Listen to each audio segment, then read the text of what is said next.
Jelang Idul Fitri, pasar murah yang digelar Polda Maluku diserbu sejumlah warga. Bahkan untuk mendapatkan bahan pangan murah, warga rela berdesak-desakan. Warga yang mendatangi pasar murah ini rela berdesakan untuk mendapatkan sejumlah bahan pokok yang dijual lebih murah dari harga pasaran. Pasar murah yang digelar Polda Maluku ini hanya menjual sejumlah bahan pokok seperti beras, telur, minyak goreng, dan beberapa bahan pokok lainnya. Pasar murah ini pun digelar untuk membantu warga karena beberapa bahan pokok mengalami kenaikan di sejumlah pasar jelang Hari Raya Idul Fitri.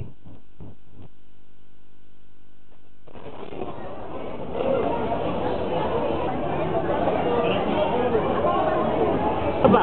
Beli telur. Buat apa? Buat hari Lebaran. Berapa kalau satu? 35. Kalau ini membantu. Tanpa seragam.